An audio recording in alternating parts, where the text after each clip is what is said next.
Tonight, the TNR Truck Series continues its season here at the Kansas Speedway, Kansas City, Kansas.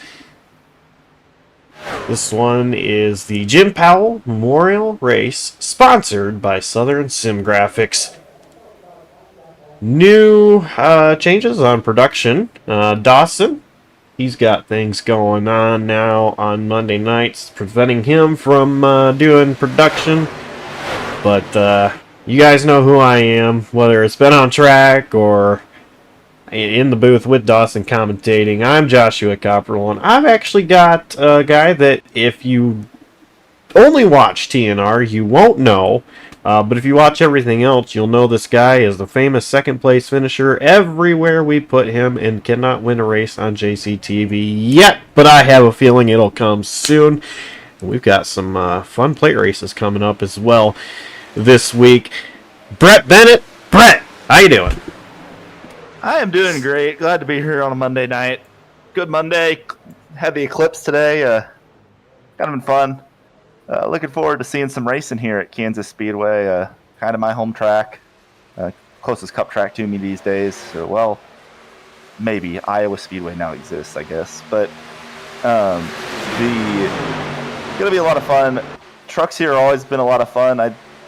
Unfortunately, they did change the setup here from what it used to be in the fixed. When you run a fixed setup here, it used to be a little bit more multi-groove. This might be a little more single groove, but I still think we're going to see a lot of action tonight.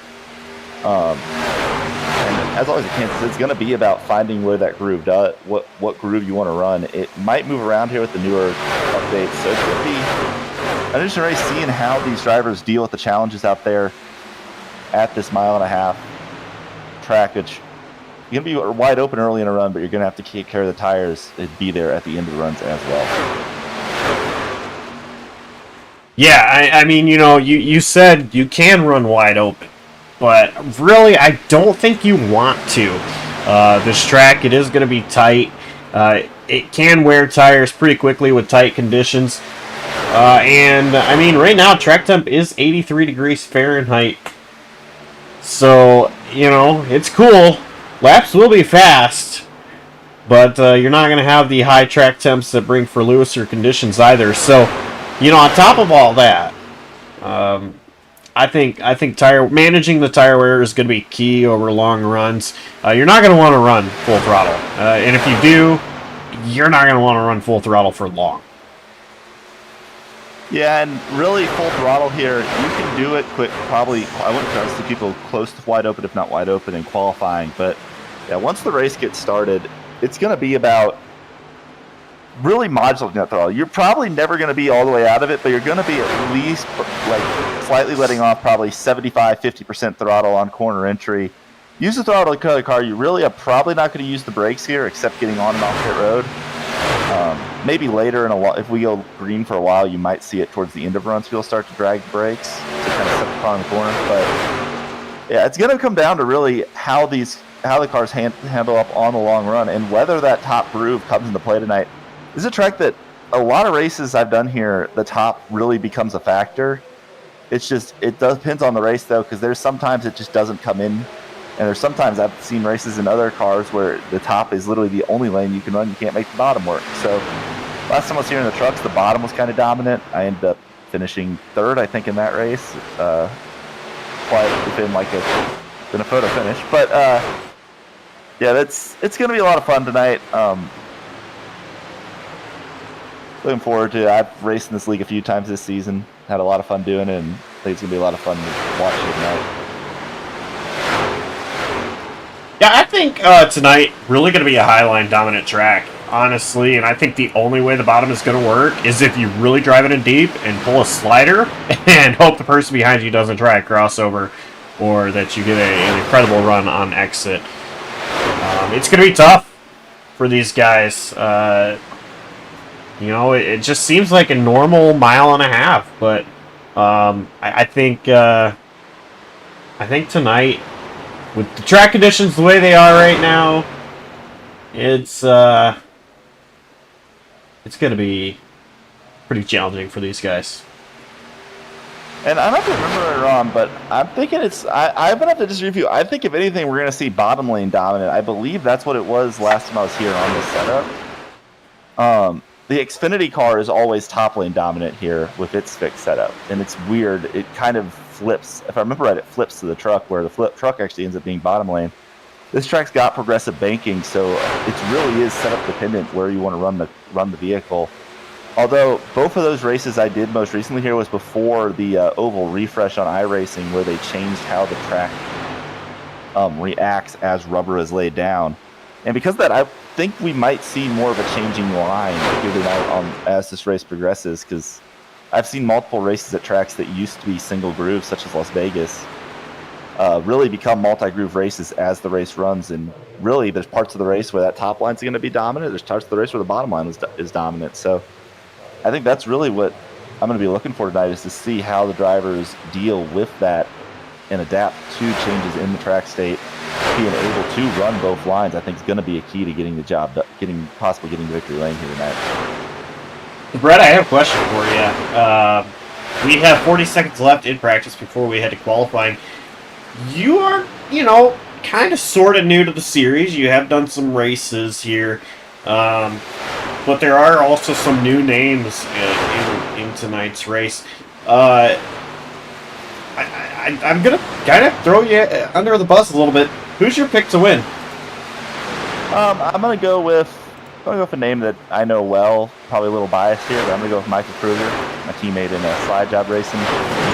He's usually really strong at these 1.5 mile tracks, especially in the truck.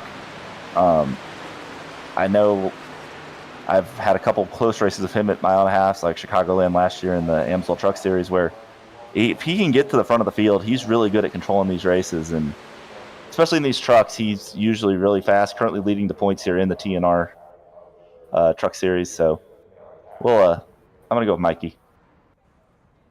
And just to make things short and sweet, I'm going to go Alonso Chicano. I will explain here momentarily once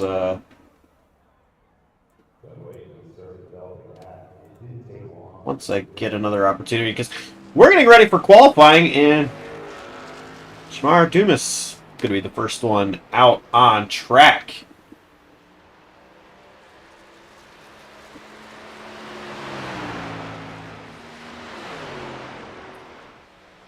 And, as long as I've been around this league, even being a racer, I guess I've never noticed this. Unless that this is just some error with today's session, but I doubt that. It appears that the session is static. There's no time change. It's April 16th, 7 p.m. in sim time, with wind blowing north 2 miles an hour, and the track temp is still 83 degrees. That's not going to change at all. Some people like to wait a bit, see if the track temp drops. That's not going to happen. If I remember right, with static weather, it's static weather. It does not mean the track temp will remain the same. The track temp can vary, I believe, with rubber laid down, but still not going to be a lot of track evolution in qualifying, at least because of that. I don't know. I know some leagues, like iRacing, automatically also reset. If you had made a session before the most recent update, it reset it to static weather automatically, because with the addition of rain in the road racing series, the way iRacing does weather has completely changed. So you have to kind of set it up in a different way. I honestly don't remember either if it was static weather back when I was running the races in here or not. So right now, Jamar Dumas going fastest 30.877. Alonso Chicano, he is coming through 3 and 4, going to complete lap at number 1. You saw him ripping the wall on his first lap. That first lap just mainly going to serve to get up the speed here. It's going to be that second lap that people are going to try to run this their fast lap. 30.851 for James Lorello puts him top of the board. Alonso Chicano, 13th out of 15 that have taken a time so far.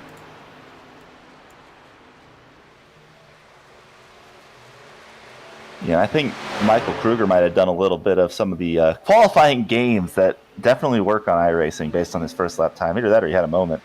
Lunchtime goes top of the board, 30.801. And Michael Kruger goes P2, Oh, man. 7.808. Still, they got some heavy hitters yet to make their laps. Jason Gracias among them. Philip Scott, lap 1 at 31.307. Philip Scott, driver that you cannot just blow over. He's had some solid runs this season. I know when I was racing, he was one of the drivers I saw up front. Probably faster than I was. That's saying a lot. Well, he's got a couple things this season that you haven't even gotten once. Yeah, I know. P8, 30.892 for Scott. Also, Bronson Stafford now on track as well on his first lap.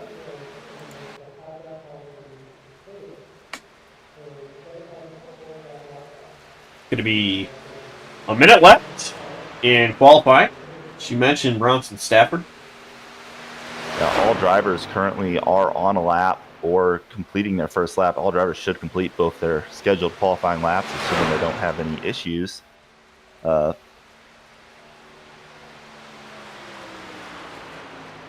Mike Tellier qualifies in at 58.746. Something probably happened to him there. Bronson Stafford, he is going to have a 30.833 P4. And Jason Gracias goes. Go ahead. Jason Gracias goes P9 of 30.887. Sorry, I didn't mean to cut over you there. And last but not least, Chris Nenow goes P5 at 30.840. Solid lap there for the 29. Oh, our picks to win first and second. How about that? Now, I am going to quickly explain why I chose Alonso Chicano. Again, if you only watch TNR, you're not going to know who Alonso Chicano is. Alonso is a guy that has been around on JCTV since race number 1. The very first race we broadcasted on JCTV, Alonso Chicano was a part of. He dominated that race. He did not win, but he won the very next week, which was New Hampshire. Nothing similar to this. He primarily runs trucks. Now, Alonso, he really wants to come into this race for experience for the AmsOil Truck Series. It's going to be here in a few weeks. He's really good at these mile-and-a-halfs anyway when it comes to the trucks. Yeah, there's a lot of drivers in here he is unfamiliar with, but I know he's got the pace to be with guys like Michael Kruger. We've got Jeffrey Armistead in here that also races in the AmsOil Truck Series. Mike Tellier used to. Jason Gracias has been around there as well. Throw all that in, I just think that it's a recipe for Alonso Chicano to win tonight. I think he's going to go 1 for 1 here in TNR. And I know we picked the two guys we're more familiar with, but I also think Tom Bourne and Bronson Stafford are both going to be really strong candidates as well.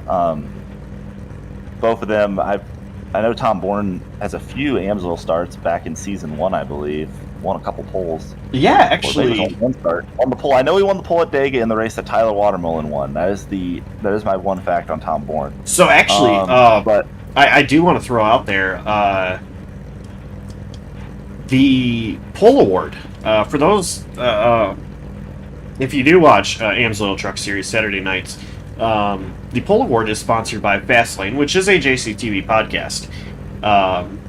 The driver that accumulates the most poles in a season gets a bonus, $50 bonus. And Tom Bourne, actually, I can't remember, he had like 4 or 5 poles that season, and was the bonus winner, pole award winner overall. So, yeah, what I was gonna say on that is, I also like his paint scheme. Got firefighting stuff on there. That's good. Yeah, Tom Bourne, driver, is usually very fast. I know when I've raced in this league, he's one of the guys up front. Darlington in particular, he was really good. Bronson Stafford under guy, just almost always quick. So both of them, I think, are going to be other guys I could easily see up there at the front of this race, and you see that in qualifying as well. But yeah, getting ready right now as they go through 3 and 4, getting ready to go green, I believe. Indeed, they are. 100 laps here in the John Powell Memorial Race, sponsored by Southern Sim Grafix, is going green. Green flag in the air. We're underway here at Kansas. Yeah, and a good launch there from the inside line with Alonso Chicano able to get out to a car length ahead of, and Tom Bourne also going to clear up in the second. Outside line, Michael Brewer did not get a good jump there. Alonso Chicano actually, he's going to block Tom Bourne. He's going to go to the wall upside down, barrel rolling into turn 3. Heavy damage to the 25. And if I'm a betting man, I'm going to say I don't think Alonso Chicano is going to win this race. And there's Yellen.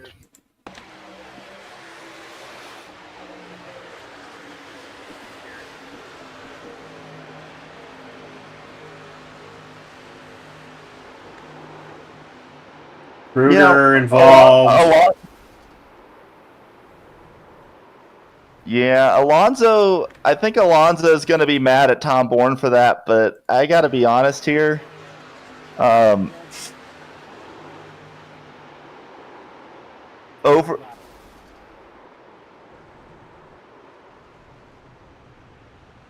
like Alonso, that's just way too aggressive. I love Alonso, but there's no reason to be blocking like that on lap 1.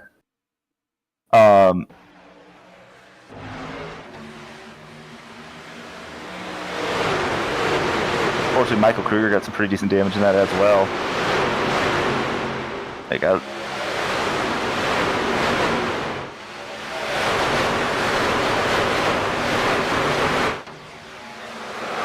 Well, our pick's not looking as good anymore. Be honest, Josh.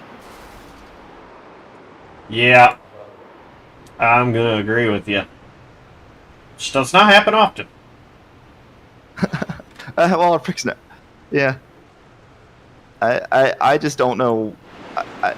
And maybe this is just the way I drive, but I just don't get throwing that aggressive of a block on lap 1. If you lose the lead, you lose the lead. He got a good run, and it was a clean move to the inside by Bourne. It wasn't like he was trying to send Alonso there. He didn't lift for him, but there's plenty of drivers I know who aren't going to lift for blocks like that.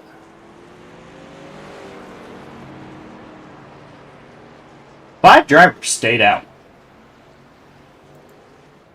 A lot of drivers still on pit road for damage.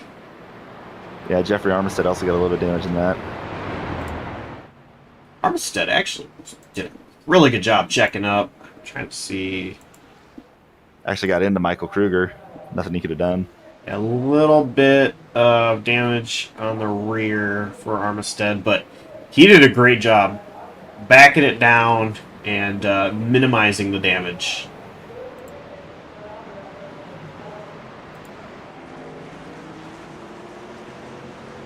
Yeah. Well, definitely quite the start there to tonight's race. Oh, yeah.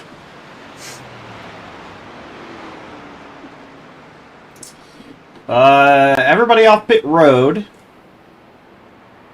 Alonso Chicano retired from the event. And it is 1 to green. Here for the Jim Powell Memorial Race, sponsored by Southern Sim Grafix.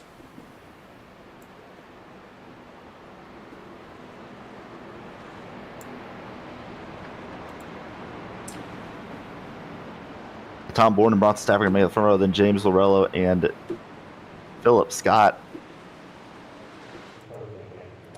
If I'm right, no choose cone in effect in this league, so cars just lining up how they line up. To restart, 96 laps to go. Pace car is in the field in the hands of the 16, Tom Bourne. Green flag back out. And how about that? A great jump by Bronson Stafford.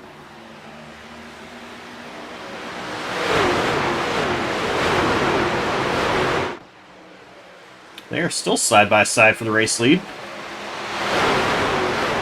Yeah, Stafford fighting tough on that outside. You're going to get a good run off the corner up there. Side by side in turn 3. Bourne doing a really good job wrapping the white line on the bottom. Going to be able to get ahead of Stafford.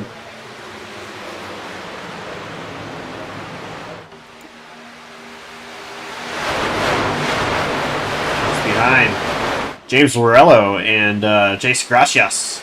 Nose to tail.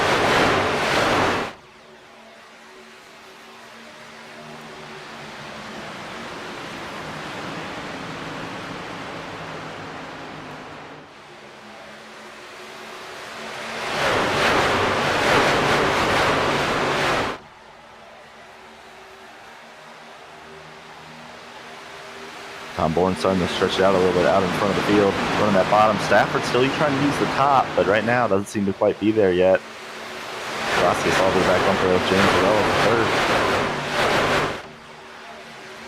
And I believe that's going to be Johnny Williams just behind, 5th place. Oh, he slides up the track. It looks like he might have clipped the apron a little bit there on the entry to 3.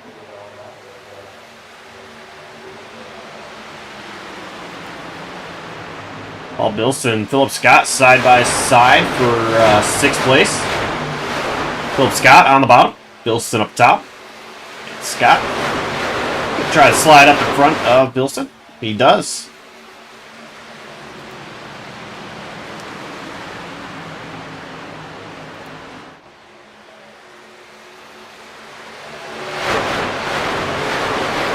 Bilson, though, able to cross him back over and slide back up in front of him.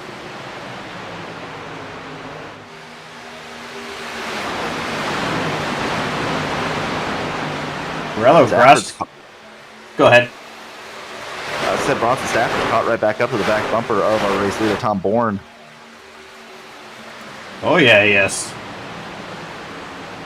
And Bourne still rolling the bottom. Oh, caught the apron just a little bit. That's going to may have hurt his exit just a little bit. Now Stafford going to look to the inside of Bourne. They will be side by side. Stafford actually running the middle line here. Not wanting to go all the way to the bottom. He is going to clear Bourne. New race leader. What does Bourne do? He looks to the bottom. Gonna try the crossover here. Down to 3. Side by side. Bourne all the way down onto the white line right next to the apron. Classic crossover and slider right there for Tom Bourne.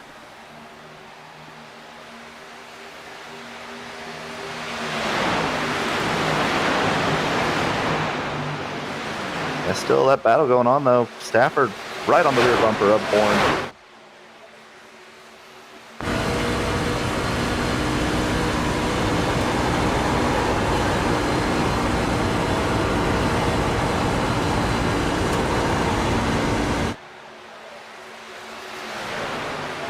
Some guys further back, Jonathan Gaston, Jeffrey Armistead, Jamar Dumas, and Mike Kruger all got damaged in that wreck. All kind of lost a huge gas right now, probably because of that damage. They all been probably hoping we do get a caution before too long so they can get some more damage put on their vehicles.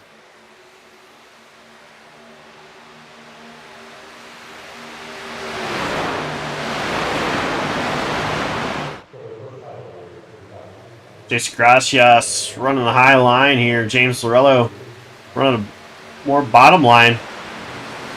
Johnny Williams. He's going to be stuck on the outside of Bill Edwards.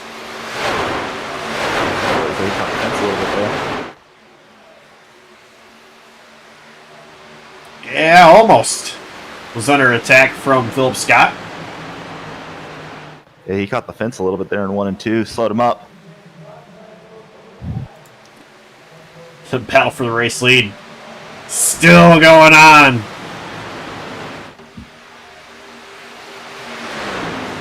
Stafford gonna try what he did earlier, running a more of a middle line. underneath Tom Bourne. This time, not going to work for him. Oh. Oh, somebody. Yeah, who was that? Bill Edwards. Oh, man.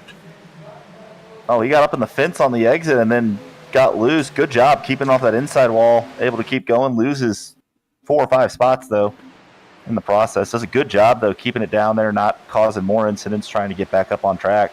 That drops it all the way back to the 15th spot.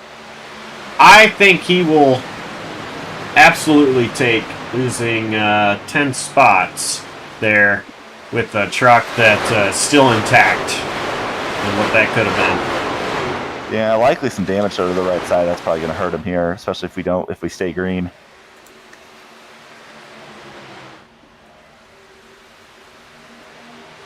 Battle for the race lead. It's still going on. And, you know, closing in is these two behind. Jason Gracias. And, I'm sorry, James Lorello and Jason Gracias.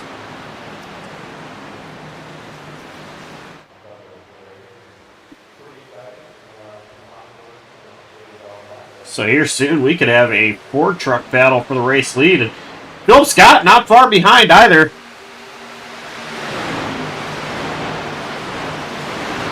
Yeah, right now James Lorello, fastest truck on the track last lap.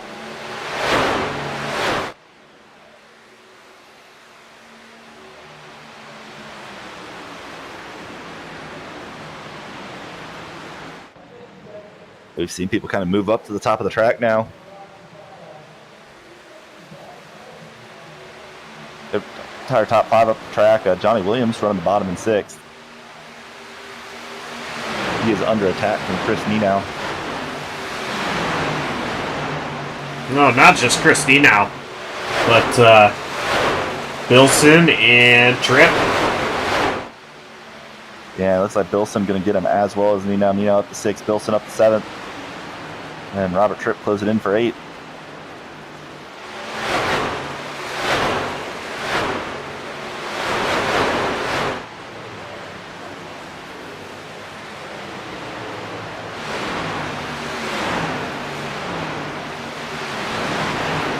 Gracias and Lorello.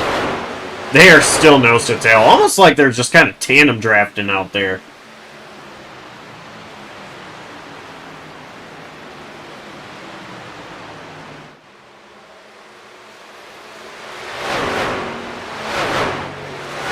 We've got a gaggle of trucks back here. Wilson, Tripp, Tellier, Williams, Galvano.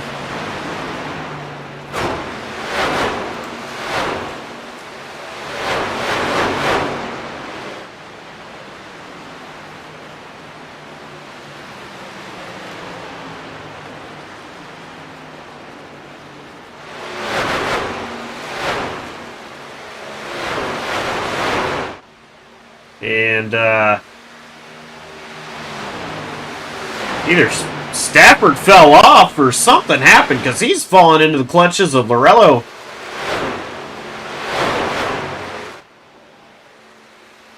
Yeah, I believe he got up into the fence in 1 and 2 last lap. Yeah, just got maybe a little loose in the middle. Got on the fence, just kind of rode the wall, but cost him a 2nd last lap, and that's let James Lorello and Jason Gracias catch up to him. Tom Moore now over a 2nd lead.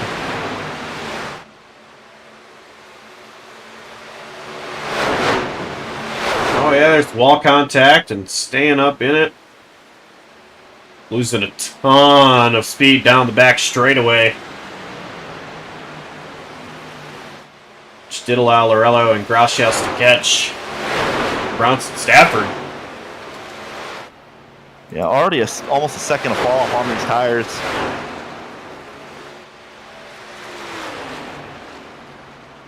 Four tire sets in this race, but more important number is going to be the fuel. I don't remember if this league reduces fuel capacity or not. If it doesn't, it's going to be close to a one-stop race. Fuel window here on if it's a full tank, is about 50 laps. If the tank is reduced, then it's going to be a 2-stop race pretty easily. Otherwise, it's going to be a fuel save to get to 1 stop. mean, even if you can make it on one stop on fuel, do you take the risk? You do.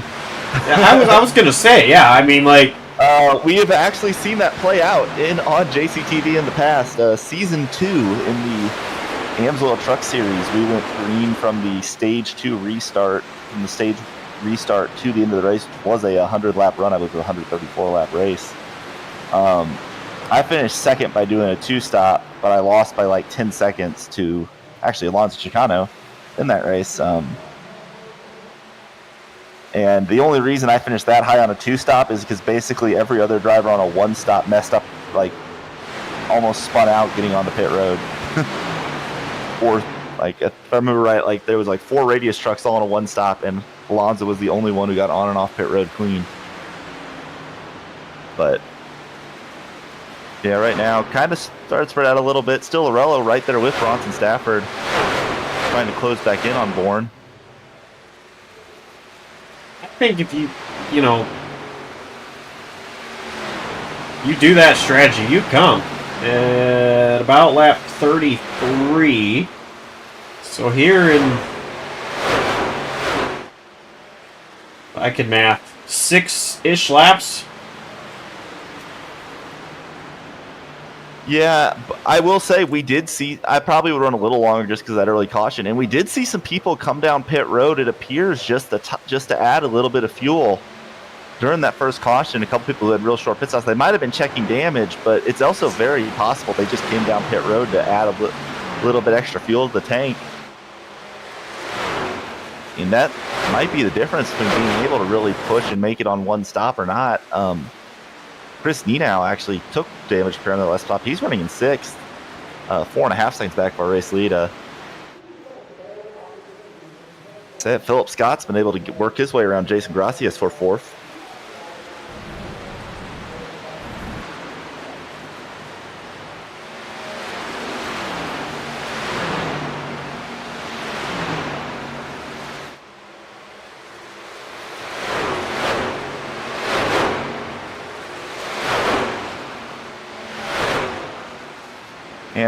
And right now, points leader Michael Kruger going a lap down. He's still dealing with damage from that first incident. And I know he's going to be wanting a caution here before anybody else goes a lap down. Not the night he was looking for it, I'm sure.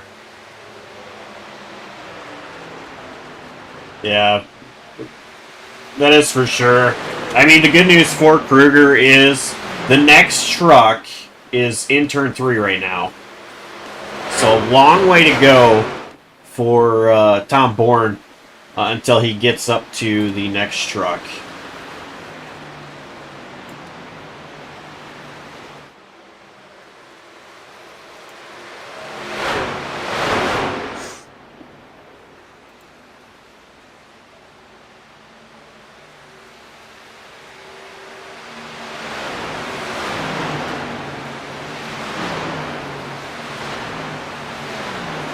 Johnny Williams, Robert Tripp. They are battling for 12th place.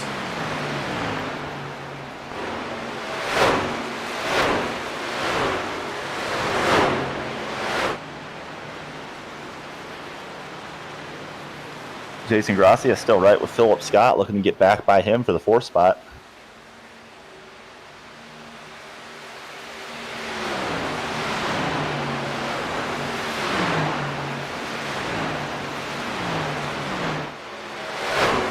Fastest truck on track right now, though, is that 29 of Chris Nenow running in P6. 32.316 last time by. Jason Gracias just staying patient right now with Philip Scott. Kind of running the same line he is running.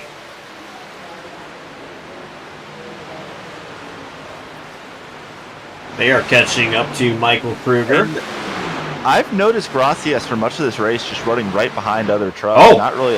He's going to take advantage. He might try to use Kruger as the pick. Kruger gets out of the way. Jason Gracias will take the spot from Philip Scott. I don't know if he was really using him as a pick there as much as just Scott ran a little bit lower in the corner, and that let Gracias get to the outside of Philip Scott and take that position away. I was gonna say that I've seen Grassi is really seeming really content. He ran kind of directly behind James Lorello for much of the early part of this run as well. I'm wondering if he's just trying to save a little bit of fuel running behind people at times. Because if we're tight to be in a 50-lap fuel window, which we should be finding out soon, as I would expect to see people start to peel off soon if it's going to be a 2-stop race, which, and just heard on the radio, Robert Tripp going to be the first one saying he's coming to pit road. He is currently running the 13th spot. So right here, this is what I'm very curious about. You know, if everybody is going to attempt this, you know, right now, if you're the leader, you're paying attention to this.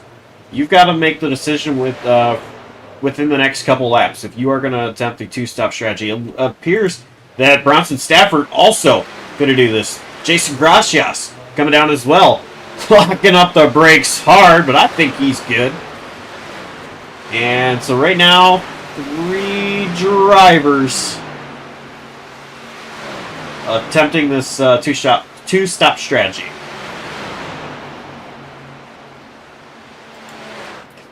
Tom Bourne, still the race leader. And he looks like he's slowing down. Okay, and I just checked. It is 75% fuel load, so it's definitely a 2-stop. You cannot make it on 1 stop, so. Oh, trouble. Christina. He spun at the entrance of pit road. Jeffrey Armistead coming down pit road. That could have been Harry if Nino didn't get out of the way. Let's take a look at a replay of what happened to Nino.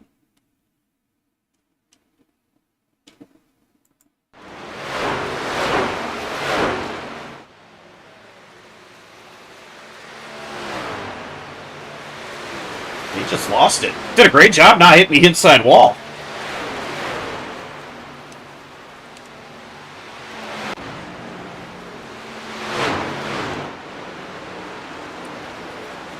Mike Tellier takes over the race lead. He has yet to come down pit road under this cycle. And I believe Bronson Stafford may have sped on pit road exit because he just came back down pit road. And gonna sit in his box.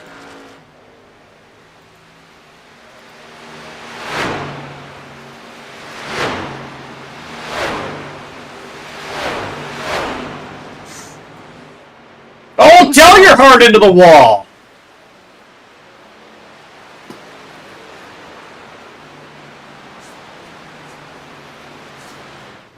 That's your race leader. He just went up and hit the wall in turn 2. Gonna miss getting into pit road.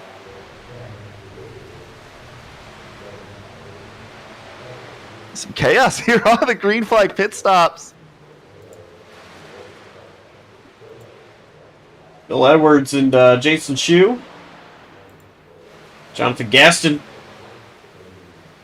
And that should cycle lead back to and I'm not sure what happened to Bronson Stafford. He came back down 22nd pit stop.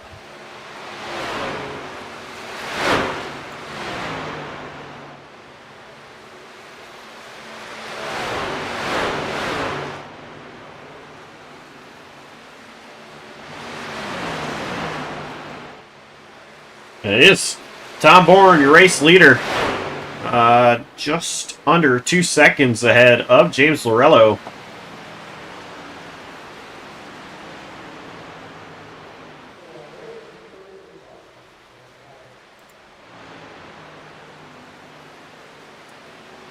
Yeah, I'm not sure why Bronson came back down, to be honest.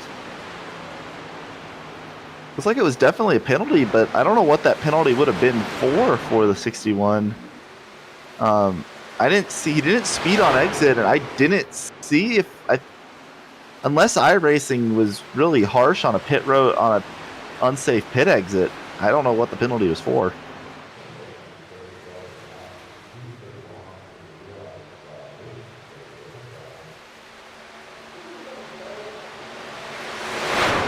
See Jason Shue and Johnny Williams battling for the 11th position. Johnny Williams inside Jason Shue.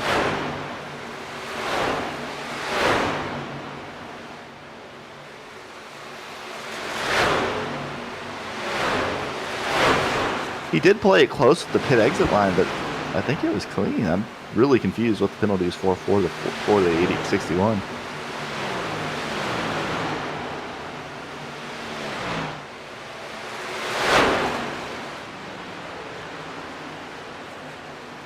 Christie now trying to get around Bronson Stafford. Not for position. Bronson is lapped down. He now in P9. Jeffrey Armistead now falling into the clutches of Jason Shue. Shue gonna look to the inside of Armistead.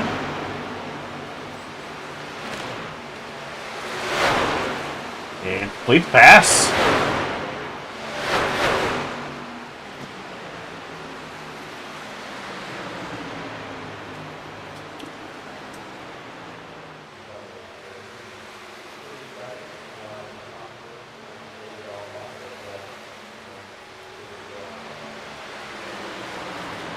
Johnny Williams also gets past Jeffrey Armistead.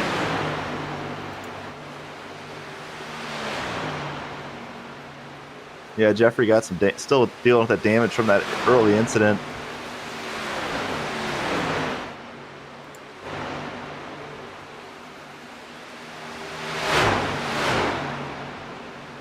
Bill Edwards closing in on Paul Bilson. Looking to try to take 5th place away here in a couple laps.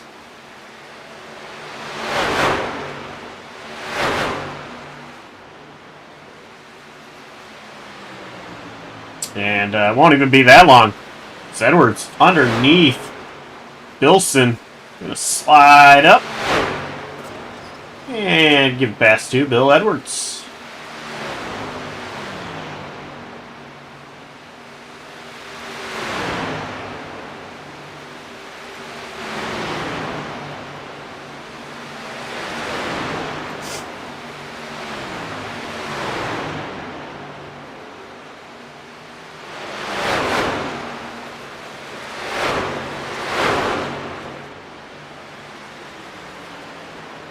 Battle right now for the 7th spot. Robert Tripp and Bob Giaquinto.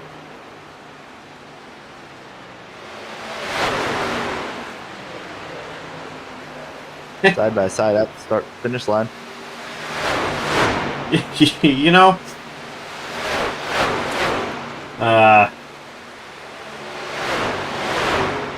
you know how hard it is to commentate while racing at the same time?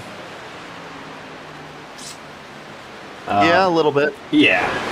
I had the idea of racing at Kern County a couple weeks ago, and I, for the life of me, while I was driving, could not pronounce Bob Giaquinto's last name at all. I was so focused on what I was doing, so focused on everything else.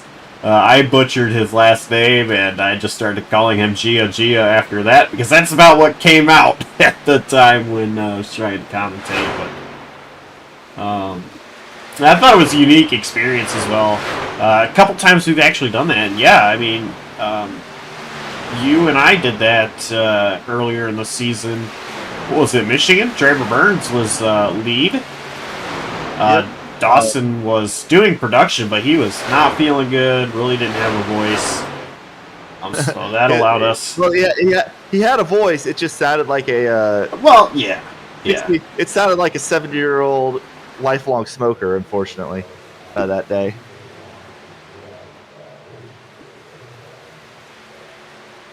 No, it names... I apologize if I mispronounced... Just in advance, I apologize if I mispronounced anybody's name. I just send it. I say what how I think it's pronounced. Usually I'm right, but occasionally I don't get it right. But we're pretty good success rate.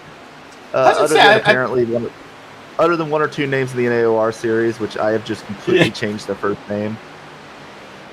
Everybody's name is Cameron. Yeah, it's Cameron Meredith. Meredith. This past week's winner in the NAOR. Zachary Meredith. Yeah, I know his name is Zachary Meredith, but he was this past week's winner. Yeah. Yep.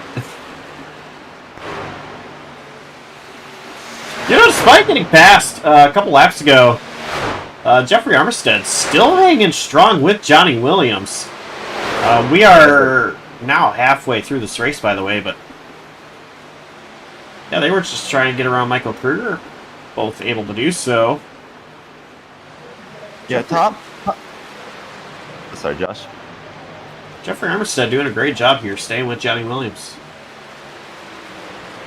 Yeah, that damage definitely hurting Jeffrey's performance, but still having a solid run here tonight, running 12th in his debut here in the TNR Shoe Lawn Care Monday Night Truck Series. I was about to say, though, still got 3 cars kind of close to each other for this race lead. Lorello and Gracias, they kind of been pretty consistent since pit stops. Lorello about 1.5 seconds to 2 seconds back of the leader, and Gracias sitting about 3 seconds back. Gonna just see if maybe one of them tries to beat Tom Bourne to pit road, possibly get the advantage of some fresh tires before them. Maybe try to jump them on the last pit stop, but right now Tom Bourne looking pretty well in control of this race. And Tom Bourne actually had extended his lead out to a little over 2 seconds, but it has cut down to 1.6 seconds now. That last time by, Tom Bourne ran a 32.0, James Lorello a 31.8. Lorello is doing a great job saving his stuff. Definitely closing in on Tom Bourne. Yeah, last time by was about half a tenth faster. Now about 1.5 seconds back to Tom Bourne. Now, I did promise Johnny Williams I would talk about something. This race, of course, the Jim Powell Memorial Race, which is sponsored by Southern Sim Grafix. It is sponsored with Johnny Williams. I'm not sure if he's exactly with Southern Sim Grafix. If he is Southern Sim Grafix, I'm not sure. But, I talked with Johnny earlier in the week last week. And so just a little bit about Jim Powell. He was Johnny Williams' uncle. He's born in Kansas. His family moved to Southern California as a kid. Well, when he was a kid, and when old enough, he started racing dirt cars at Ascot Park in Gardena, California. Other dirt tracks around Southern California until he moved back to Topeka, Kansas in the early 90s, and he continued to race until 2006. He stayed around racing, building, and working on Johnny Williams' cousin's car up until he couldn't anymore because of COVID, and he passed away from a blood clot on May 4th, 2022. He was his mom's only sibling and was in his 70s when he passed. Johnny Williams' mom, not his uncle's mom, by the way. Yes, thank you. Just to be clear here, because the way you said that made it sound a lot worse than I think what you were intending. Probably. Yeah, but tonight's race is being run in memoriam of Jim Powell, or Jim Powell. Yeah, sorry, Johnny Williams' uncle. Yep, Jim Powell.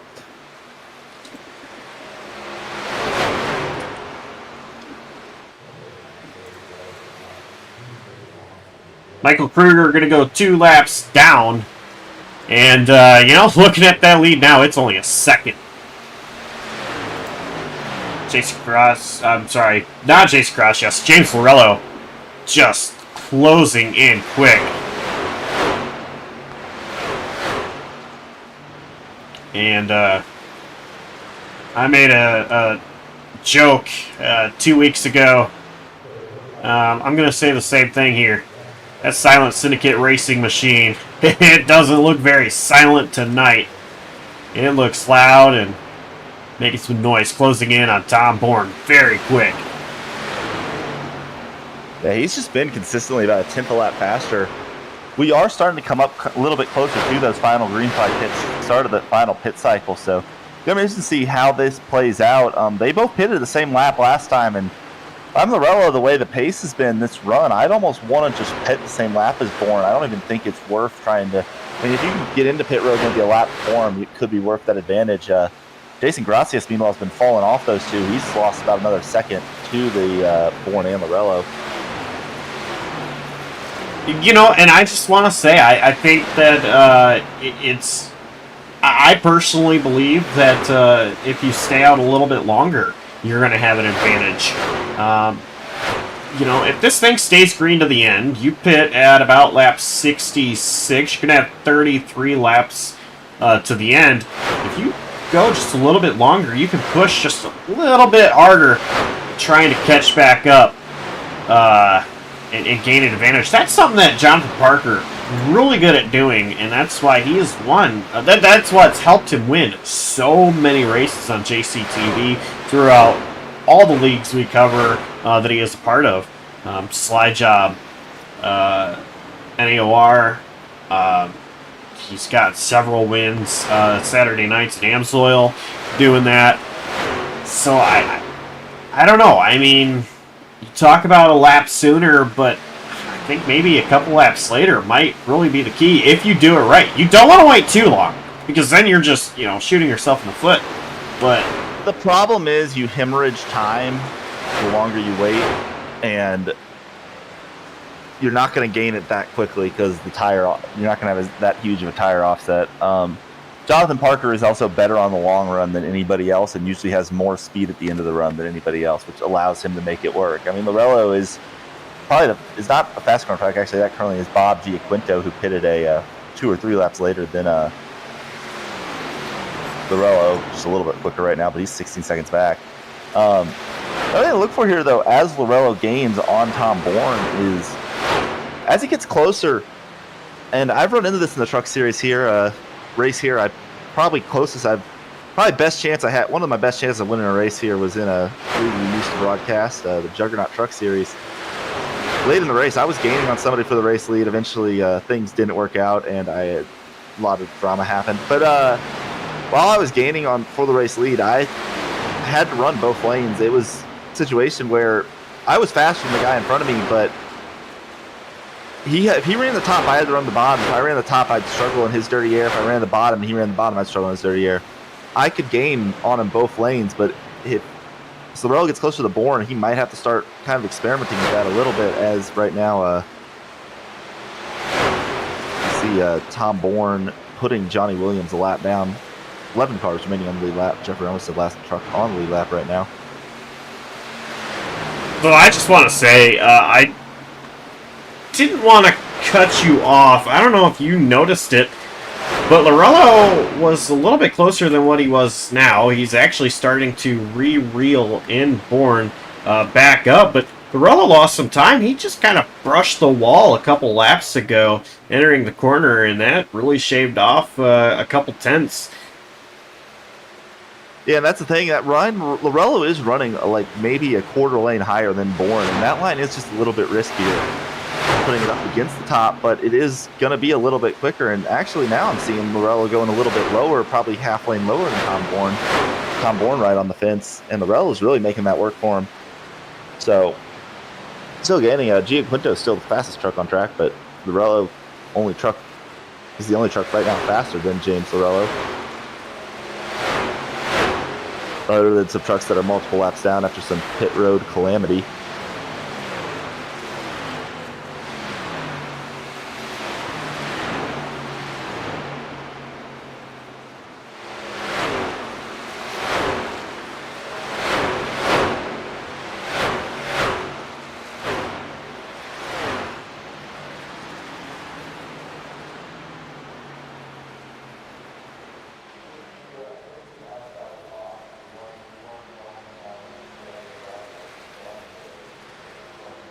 And Bourne and Lorello both on pit road, and Lorello gets on the pit road way better than Tom Bourne.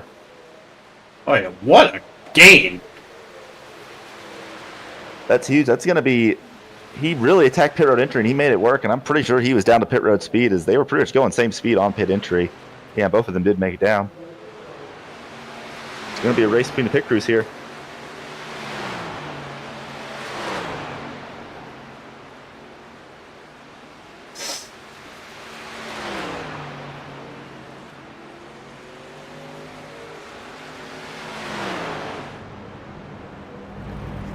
And just about even.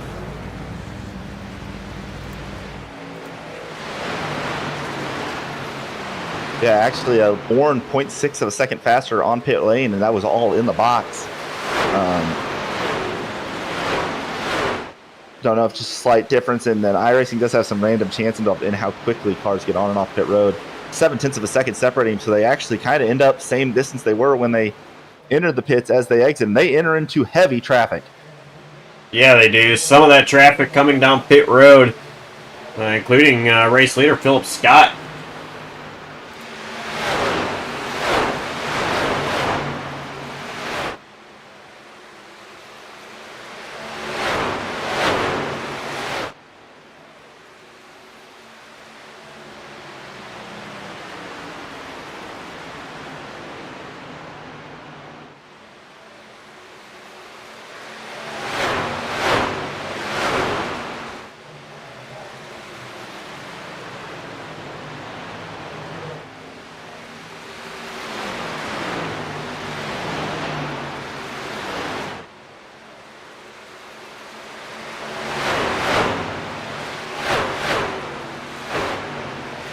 And Jason Gracias came to pit road a lap before Bourne and Lorello, and that let him gain a little bit on them. He's now only 3 seconds back of Bourne.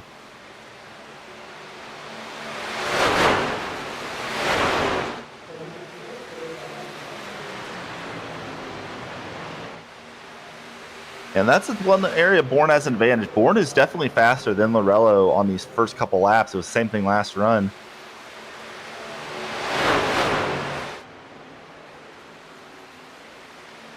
Yeah, Lorello just can't let him get... The gap is about 1.4 seconds between the two. And, yeah, I'm pretty sure you were about to say there, Lorello cannot let Tom Bourne get too far away here. Otherwise, it's going to be even a bigger hill to climb. As there are 28 laps to go here in Jim Powell Memorial Race, sponsored by Southern Sim Grafix. Jason Shue going to turn the race lead over as he's coming down pit road. So we'll go right back to Tom Bourne. Yeah, and Tom Bourne gained about a half second on the first couple laps out of the pits there. Just seemed to get a better first couple laps. But now Lorello, that last lap, 10th of a second faster than Tom Bourne. 1.3 seconds to distance with 27 to go. Jason Gracias also sitting 3.3 seconds back.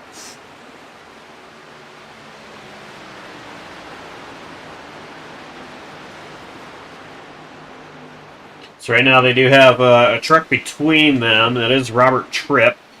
Tripp running the high line.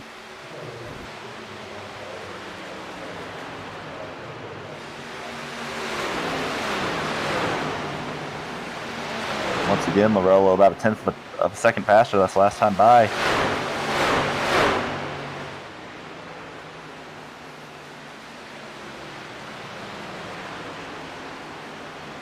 Only one caution in this race happened on lap 1, turn, well, 2, 3, rather. The rest of it has been green to the end. 25 laps to go. And the gap, 1.2 seconds from first to second.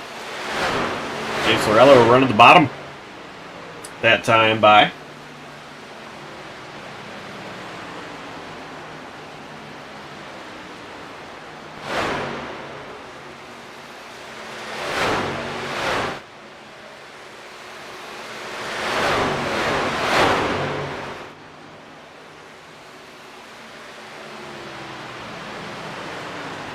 Mike Tellier taking a position away from Michael Kruger. Tellier!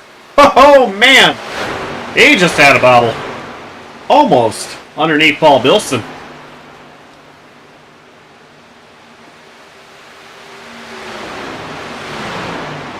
Lorello has caught Robert Tripp, and he's going to want to clear him as quickly as possible. He's not quite able to there in 3 and 4.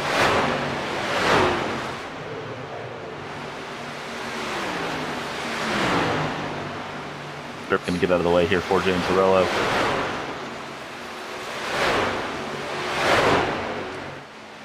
.2 the gap here with 23 laps to go.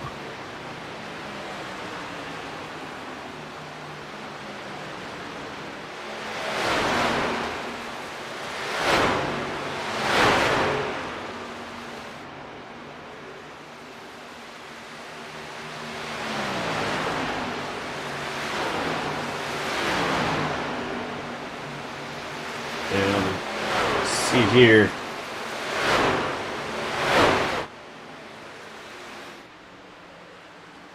Tom Bourne. James Lorello. It is shrinking.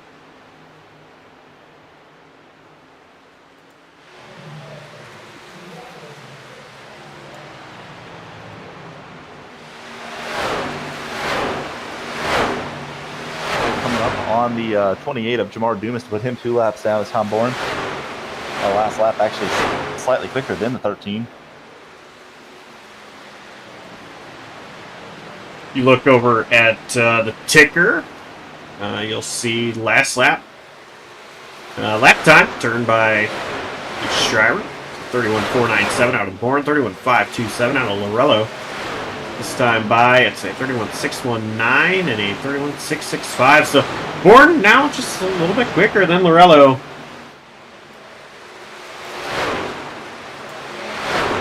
And the gap 1.330.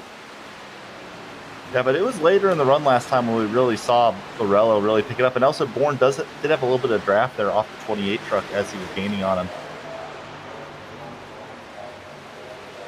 Definitely the draft going to affect lap times here. Lap time by Lorello. Quicker as Bourne had to work around Jamar Dumas.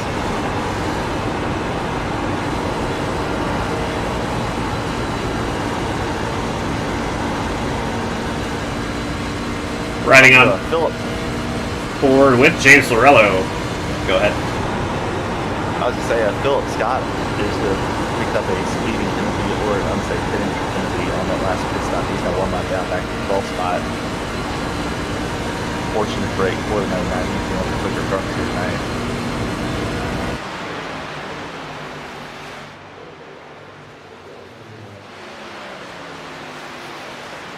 So now you see battle for first. Got the interval on screen for you. I've got the last lap times on screen for you. No trucks between the two at the moment. And Lorello, a little bit quicker.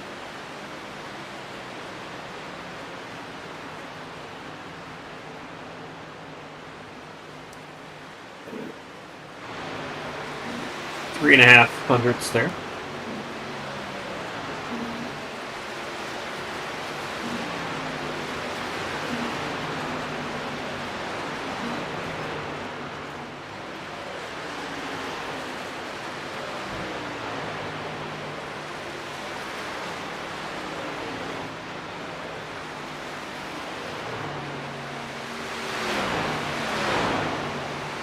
I love to see the strategy play out in races like this. You know, just green flag, let them go out, see who can save tires a little bit better or drive track a little bit better. Tom Bourne has been dominant in this race. James Lorello just a little bit quicker. Pretty much identical. 2/100ths of a second difference the last time by.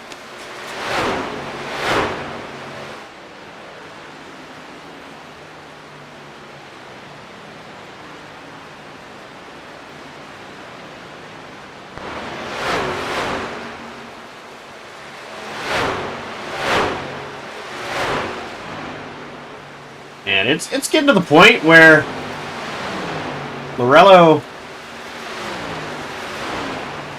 he's not quite able to get the draft of Tom Bourne, but it's getting to the point where he will be able to pretty soon. 14 laps to go. And I think this thing is far from over.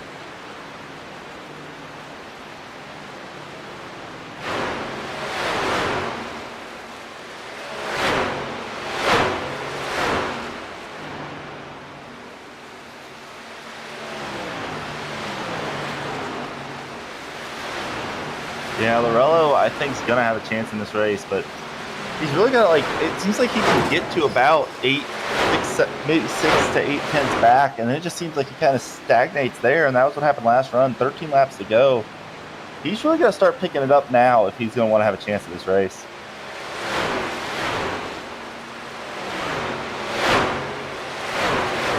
And gap is actually going more in favor of Tom Bourne than it is Lorello now.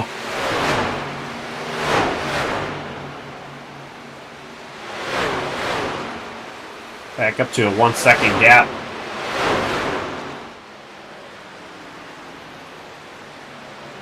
Jason Shue, 1 lap down. He's actually trying to get his lap back.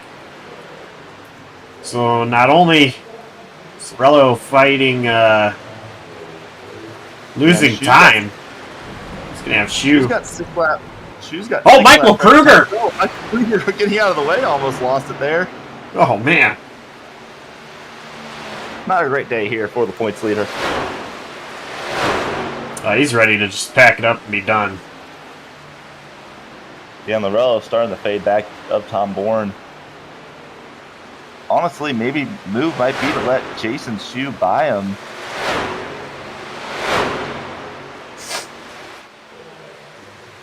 Time to go. Bourne 2 tenths faster this last lap.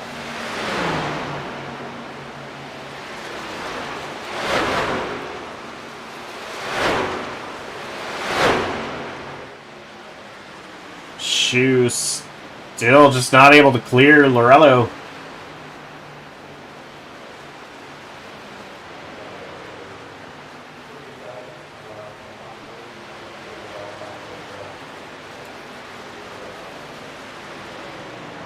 Jeffrey Armistead and Robert Tripp battling. This is going to be for 9th place.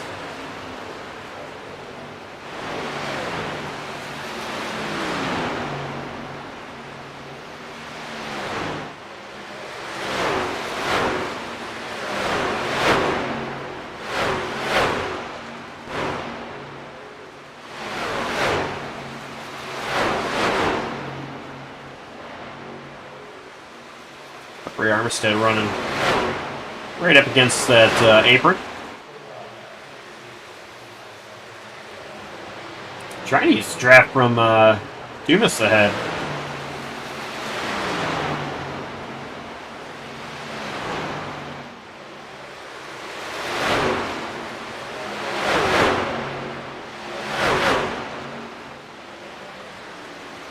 Oh, Robert Tripp caught the wall on exit of turn 2. It's Jeffrey Armistead. He is going to get past. Robert Tripp. Good recovery here for Jeffrey. Had damage all race long, but done a good job maximizing what he can get. Up to P9 now. After that early incident that he was involved in.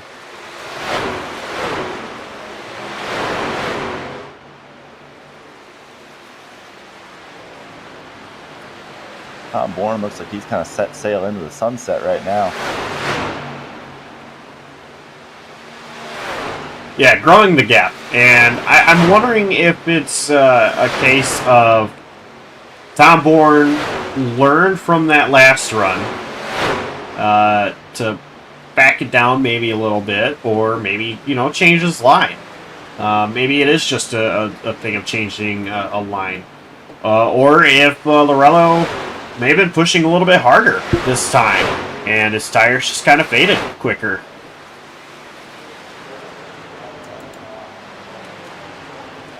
And another big story out of this race that we haven't really talked about, I believe, if my math's right, James Lorello probably going to take over the points lead. Philip Scott and Bronson Stafford both had pit road issues. Shane Berrien not his tonight, as is William Edwards. So, 4 drivers in this race right under a blanket in points. Kruger, Scott, and Stafford just going to get the 1 point for starting the race. Meanwhile, James Rowe looks like he's going to get the, I believe, 10 points for second place. So that's going to be a pretty large swing in the points tonight. And the point system here is very Mario Kart-ish. A little bit. 15 points for the race winner, and then I believe 10 for the second, 9 for third, 8 for fourth, and down to 2 points for 10th.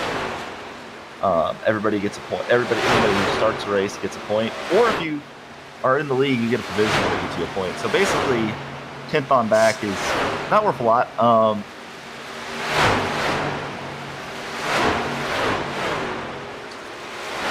I like the point system because it is really easy for me to do the in-race math.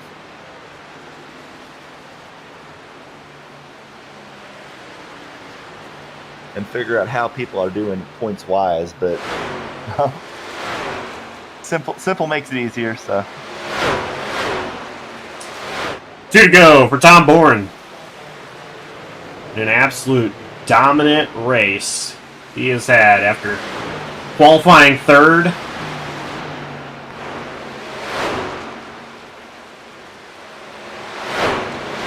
He is just hoping that we do not have a caution. And, right here, 4 trucks under a blanket of each other.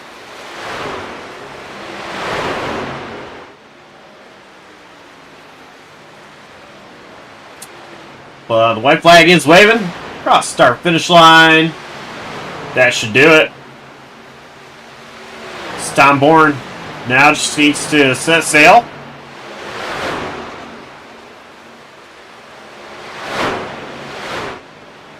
Down the backstretch for the final time. Tom Bourne. In the Jim Powell Memorial Race sponsored by Southern Sim Grafix. He's going to make his way through 3 and 4. Now down onto the front stretch. Checkered flag waving. It is Tom Bourne, your race winner tonight here at Kansas. Rello second. Jason Gracias. Third. Yeah, interesting. Crossing the line for Gracias. He was to intentionally spin it across the line in the outside wall. I mean, he was far enough ahead of fourth. Yeah. No, I agree. It's one of those moments where, good thing this is a sim, because that was a hard hit.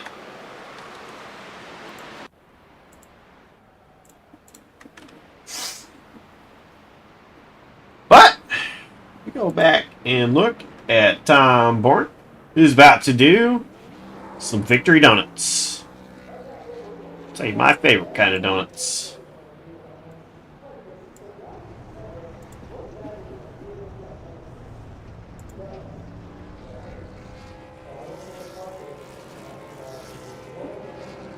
Yeah, really just a dominant performance here tonight for that 16. Well, you just after that early mounted Tellier.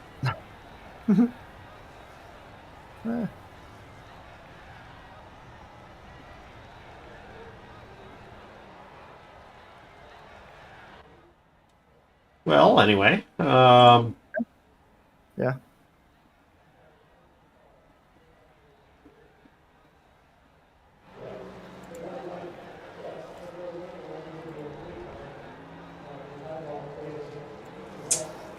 Let's go ahead and take a look at our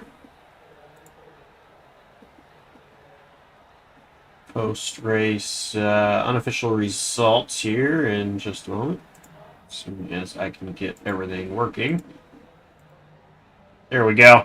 Tom Bourne, the race winner. James Morello, P2. Jace Gracias, 3rd. Bill Edwards, 4th. Paul Bilson, 5th. Christina, 6th. Bob Giaquinto, 7th. Jason Shu, 8th. Jeffrey Armistead, 9th. Robert Tripp finishes in 10th. Yeah, and the rest of the field, Bronson Stafford, a pit road penalty drops him to 11th, 1 lap down. Same thing with Philip Scott. L66 pit road penalty finishes 12th. Johnny Williams, 13th, 1 lap down. Then 2 laps down. Vinny Valvano brings it home 14th. Jamar Dumas, 15th. Mike Kelly, 16th. Jonathan Gaston, 17th, 3 laps down. Final car running, unfortunately, points leader Michael Kruger got caught up in that early wreck. Garrett Gleason brings it home 19th and officially scored 28 laps down. And then lap 1 into the race for the night's pole sitter, Alonso Chicano. He comes home 20th.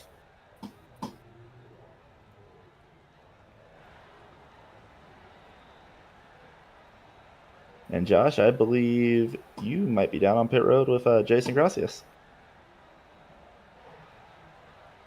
Maybe. If we can find Jason Gracias.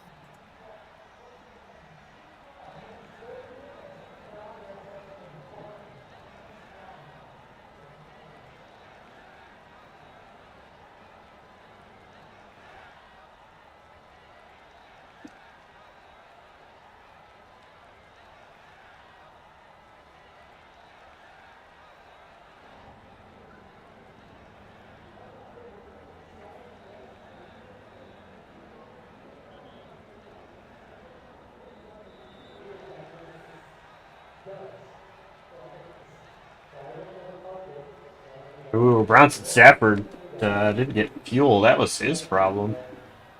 Yeah. That's what I was wondering, because he didn't do anything that was an obvious pit penalty.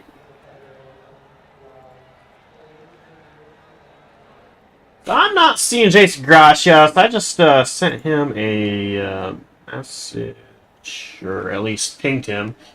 Yeah, go ahead and catch up with Lorello.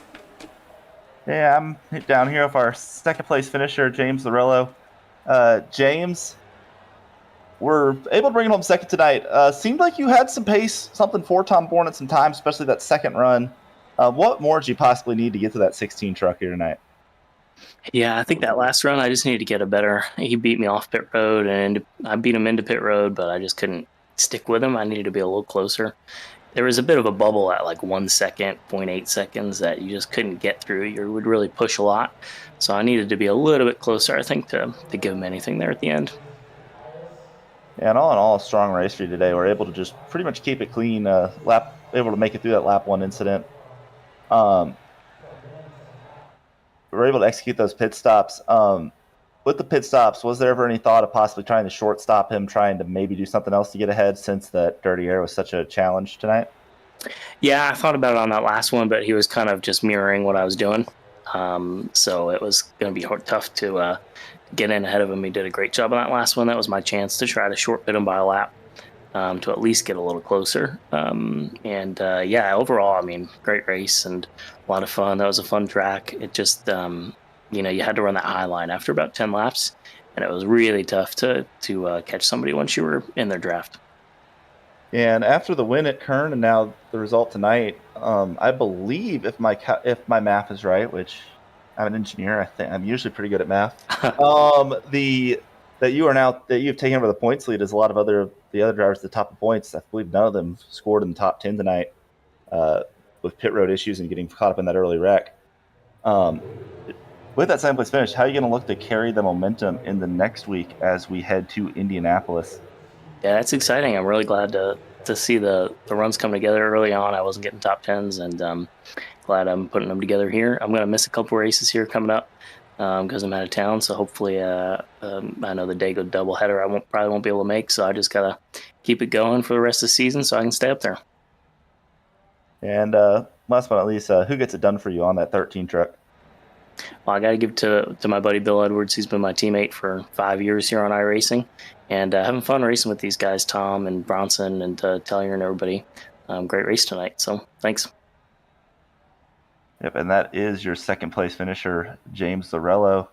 And Josh, I believe you are in victory lane with our race winner.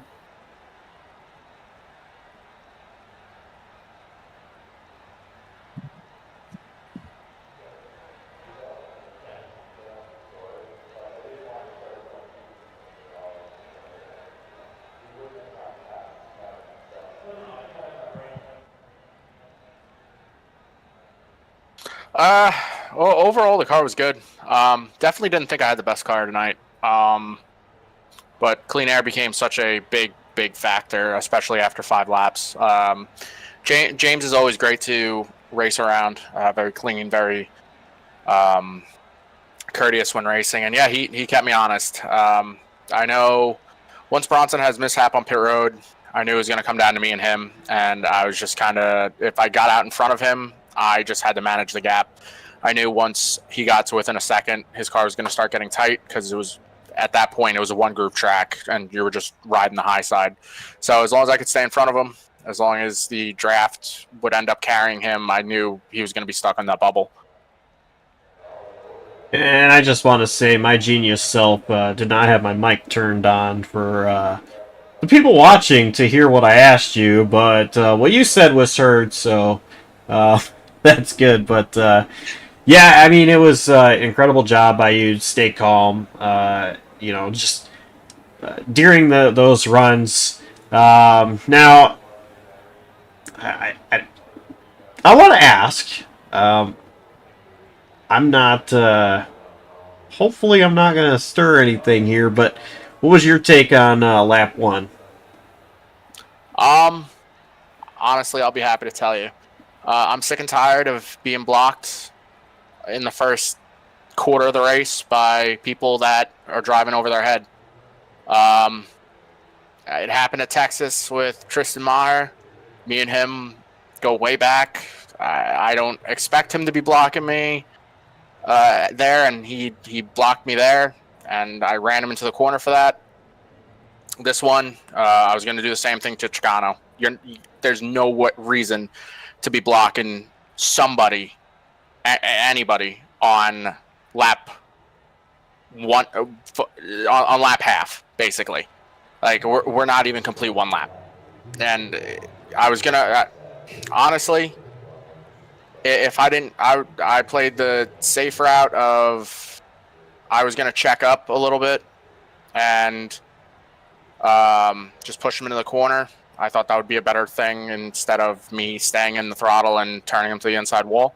But he shot down, and I thought I was clear.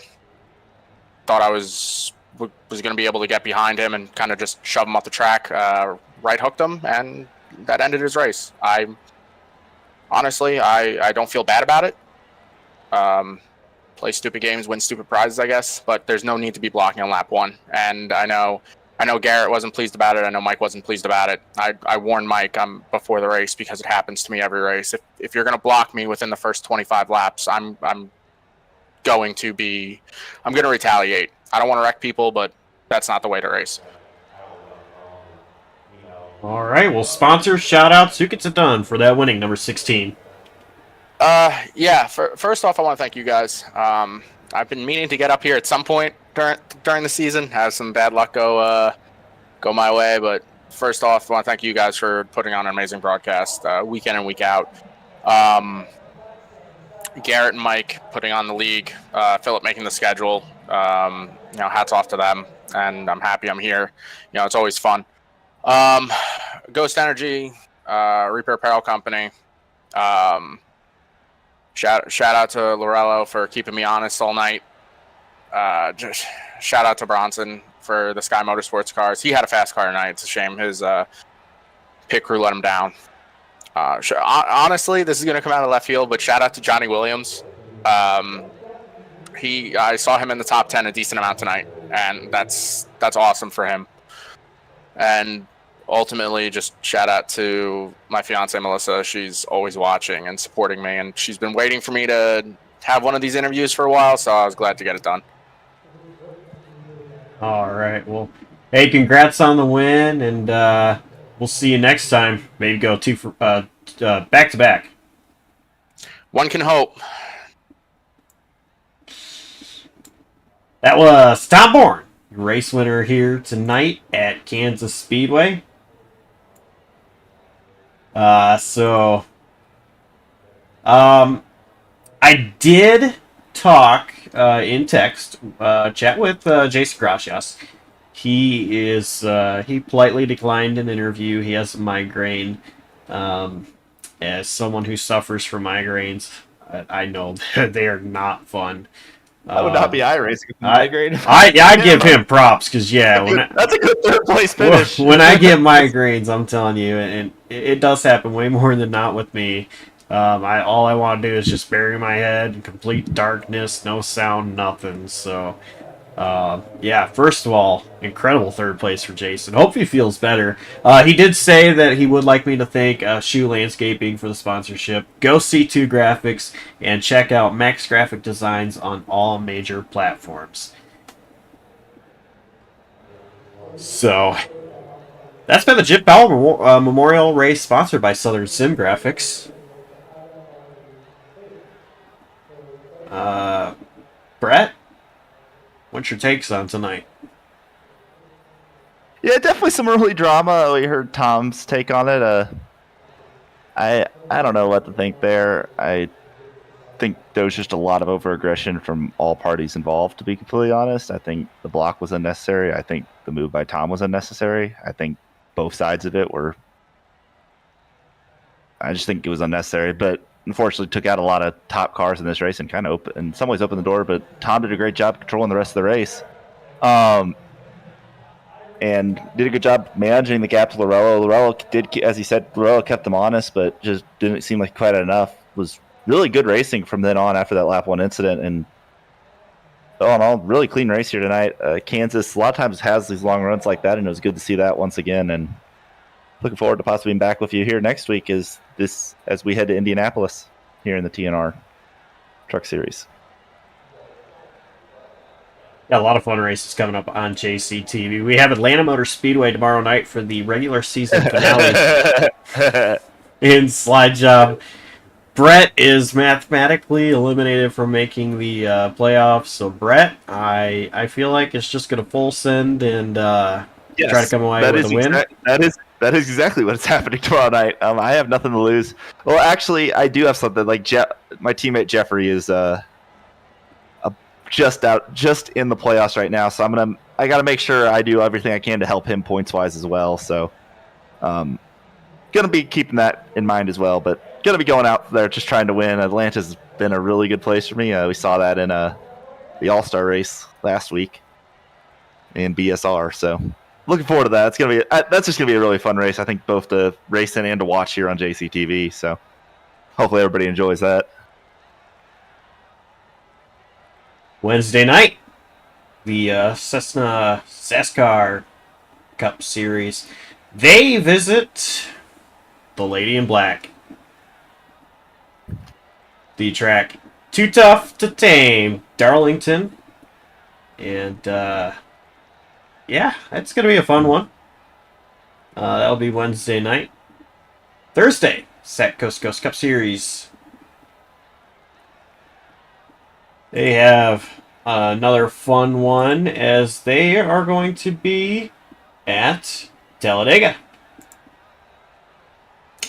Friday night, I will correct myself from everything that I've said wrong the last week.